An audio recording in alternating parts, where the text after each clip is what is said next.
बिस्मिल्लाहिर्रहमानिर्रहीम। अस्सलामु अलैकुम वरहमतुल्लाहि वबरकातुहू।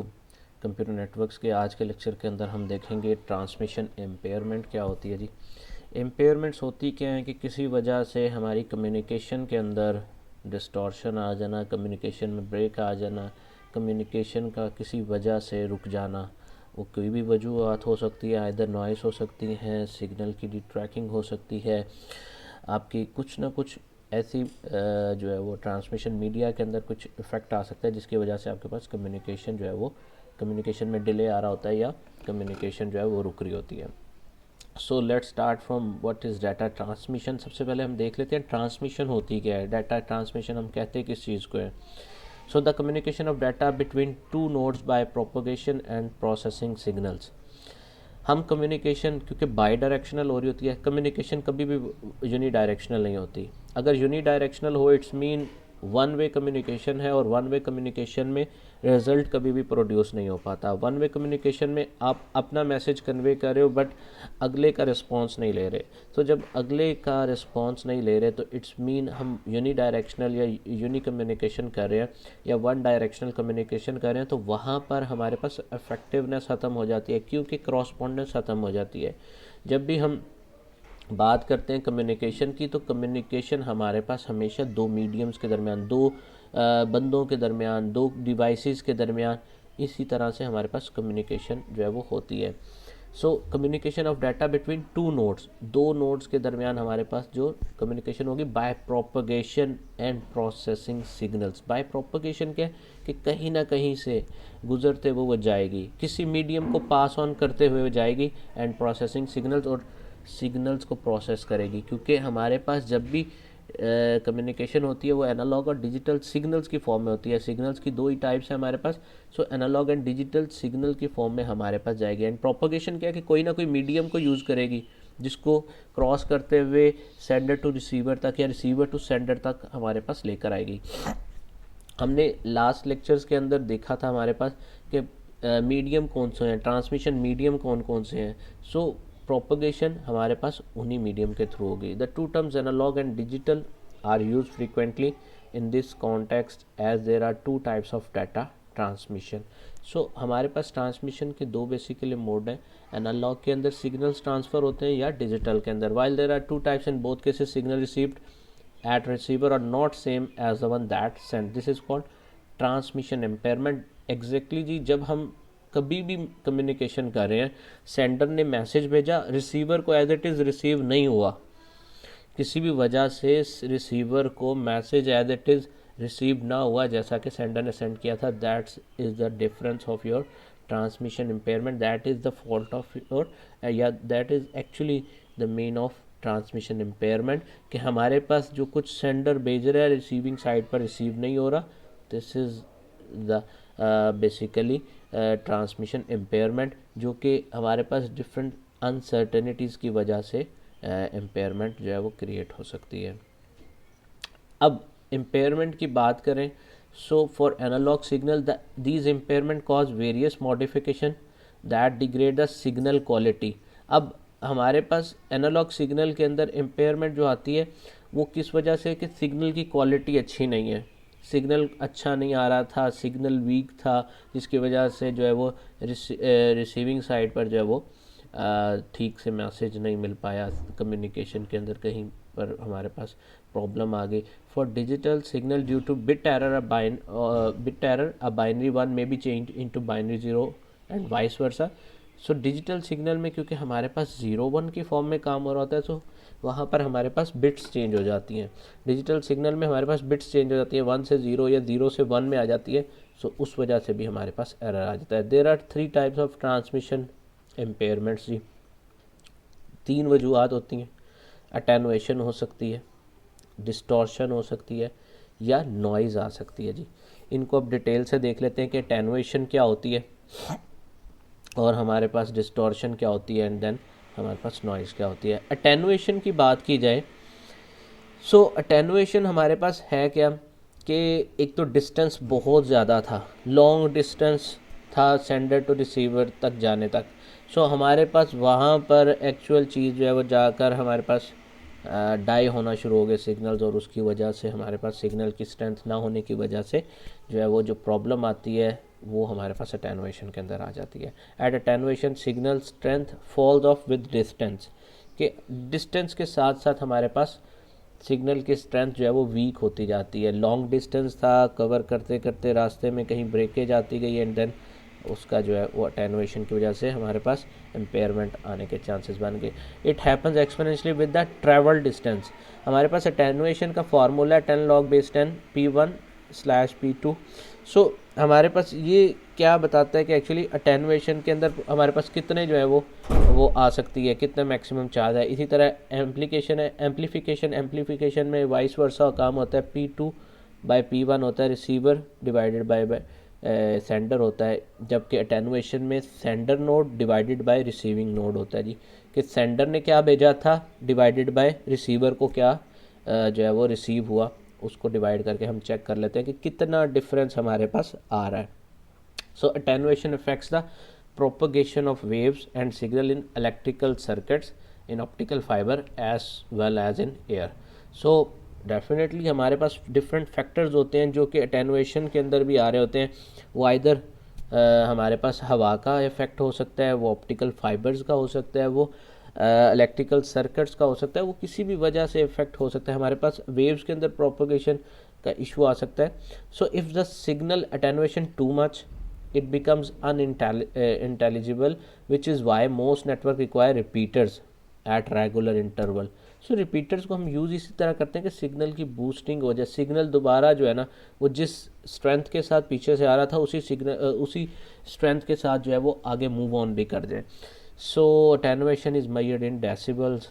हमारे पास डेसिबल्स में इसको जो है वो अटेनुएशन एंड एम्प्लीफिकेशन को जो है वो कैलकुलेट किया जाता है। Attenuation is often an increasing function of frequency. This lead to attenuation distortion. अब होता क्या है कि attenuation हमारे पास हमेशा फ्रीक्वेंसी को इंक्रीज़ करती जाती है। याद रखिएगा फ्रीक्वेंसी इंक्रीज़ हो रही है ना, तो frequency and time are inversely proportional. So frequency increase होने से हमारे पास होता है कि डिस्टॉर्शन आना ज़्यादा शुरू होता है, ज़्यादा से ज़्यादा अटेनुएशन डिस्टॉर्शन क्रिएट होना शुरू होता है। It is particularly noticeable for analog signals, क्योंकि एनालॉग सिग्नल हमारे पास वेरिएशन दे रहा होता है कॉन्टीन्यूसली, जबकि डिजिटल में तो हमारे पास 0-1 में काम हो रहा है, बिट्स चेंज होंगी।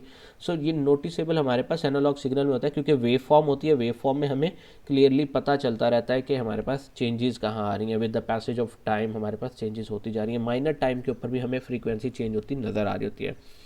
So the attenuation varies as a function of frequency, therefore the received signal is distorted. So distortion क्या होती है जी? Distortion is known as the alternation of original signal. एक सिग्नल भेजा गया था, बिल्कुल उसके बरक्स आपको सिग्नल जो है वो मिल रहे हैं।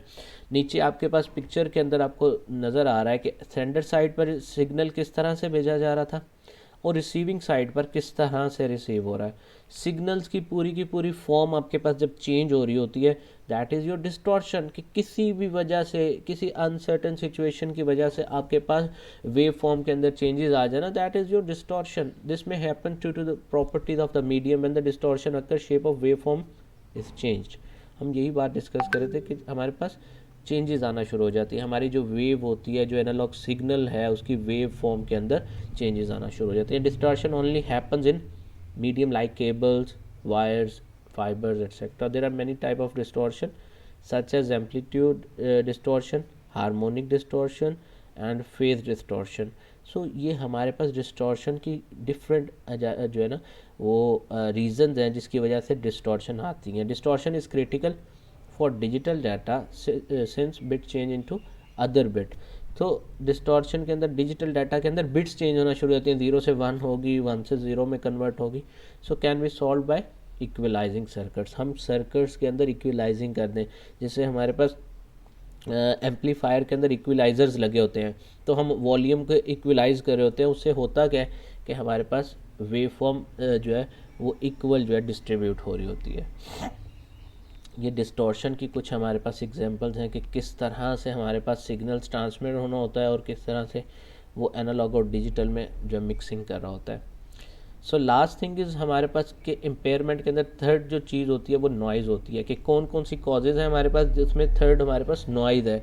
नॉइज़ क्या, एक्सटर्नल इन्फ्लुएंस, कहीं से भी एक्सटर्नल आ जाना, या इंटरनली भी हमारे पास कोई ऐसा इन्फ्लुएंस, इंटरनली हमारे पास कुछ ऐसी डिस्ट्रैक्शन आ गई कि जिसकी वजह से हमारे पास ट्रांसमिशन मीडियम के अंदर इफेक्ट होना शुरू हो जाता है। ये ट्रांसमिशन या रिसीविंग साइड पर हमारे पास मैसेज कम्युनिकेशन में जो है वो प्रॉब्लम आना शुरू हो जाता है। The random and unpredicted electrical signals coming from both internal or external portion of system which interfere the reception of actual required signal is called noise. So हमारे पास हो रहा क्या होता है, किसी भी वजह से डिस्टॉर्शन आ जाना इंटरनली और एक्सटर्नली इफेक्ट की वजह से जो होता क्या है कि जो एक्चुअल सिग्नल को हमारे पास डिस्टर्ब कर रहा होता है, that is your noise. Noise is a major limiting factor in communication system performance.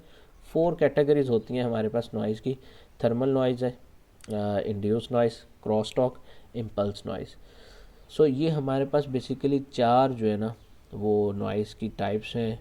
Signal के अंदर हमारे पास किस तरह से नॉइज़ आती है कि वो देखें, अगर हम सिग्नल देखें एक्चुअल सिग्नल क्या था और नॉइज़ आने की वजह से हमारे पास वेरिएशन क्या आनी शुरू होगी। 0 1 जो थी, 1 नोड कभी बिट एरर में चली जाएगी, 0 1 थी तो 0 होगी, 0 थी तो 1 हो जाएगी। सो बिट्स में हमारे पास इस तरह से हमारे पास इफेक्ट आता है। और जब अगर वेव फॉर्म में देखें तो वेव फॉर्म में सिग्नल प्लस नॉइज़ को अगर हम कंपैरिजन करके देखें तो हमारे पास कितनी वेरिएशन आ रही है, एक्चुअल जो हम लोग सेंड कर रहे हैं उस चीज़ के अंदर कितना जो है वो वेरिएशन आना शुरू हो जाती है।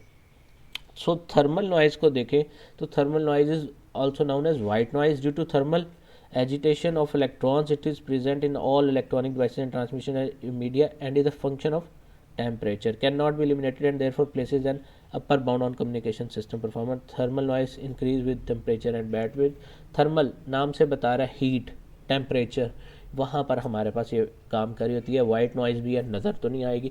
सो हमारे पास ऐसी चीज़ जो हमारे पास टेम्परेचर, हीट अप, यहाँ पर जो है वो चीज़ों के अंदर काम कर रही होती है। सो वहाँ ये प्रॉब्लम हमारे पास क्रिएट कर रही होती है। इंटरमॉड्यूलर नॉइज़ क्या होती है, when signals at different frequency share the same transmission medium, the result may be intermodulation noise. Signal at a frequency that is sum और difference of original frequencies and multiply of those frequencies will be produce. Addition of जो है sum और difference of original frequencies और multiply किससे करना है कि जो हमारे पास फ्रीक्वेंसी प्रोड्यूस्ड होती है, comes from Motors and other appliances.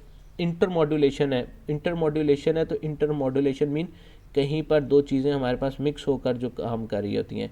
Motors अब काम कर रही है, मोटर के अंदर आपको एक्सटर्नली पावर और आपकी जो मैकेनिकली डिवाइस है वो काम कर रही होती है और जिससे आपके पास एक नॉइज़ क्रिएट हो रही होती है। So that is intermodulation noise.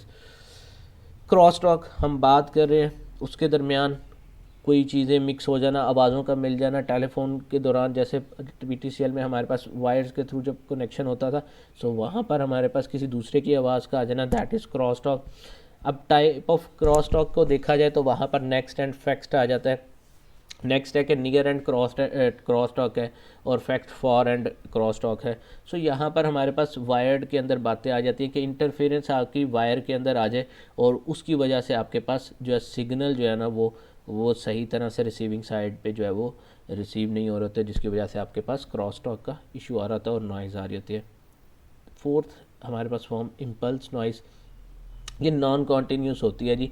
हमारे पास इम्पल्स है, जिस तरह हमारे पास इम्पल्स काम क्या करती है कि इरेगुलर होती है, हमारे पास इसके अंदर चेंजेस आती रहती हैं, हमारे पास इसके अंदर मल्टीपल इसकी कॉजेज हो सकती है। वो जैसा कि हमारे पास लाइटिंग के अंदर चेंजेस आ रही हैं, हमारे पास ट्रांसफरिंग रेट में आ रहा है मसला। So it is generally only a minor annoyance for analog data but is primary source of error in digital data communication. So ये बेसिकली हमारे पास इम्पल्स है, तो इम्पल्स हमारे पास डिजिटल के अंदर ज़्यादा इफेक्ट कर रही होती है, जहाँ पर हमारे पास एम्पलीट्यूड, क्योंकि बेसिकली यहाँ होता है एम्पलीट्यूड के साथ इसने वेरिएशन क्रिएट करनी होती हैं, तो यहाँ पर बिट्स को ये चेंज कर रहा होता है कि 0 को 1 कर दिया, 1 को 0 कर दिया। एक्चुअली ये इफेक्ट करता है हमारी बिट्स को। A small impulse can corrupt many bits, definitely जी, कि छोटी सी इम्पल्स आपके पास बिट्स को जो है वो चेंज कर देगी। या median filter is use to remove impulse noise, तो हम उसके लिए करते हैं कि फ़िल्टर मीडियन फ़िल्टर यूज़ कर लेते हैं ताकि इम्पल्स नॉइज़ को जो है वो कम किया जा सके। So that's all from today's lecture, hope so you understand. If you have any query feel free to contact me. अस्सलाम वालेकुम वरहमतुल्लाहि वबरकातुहू।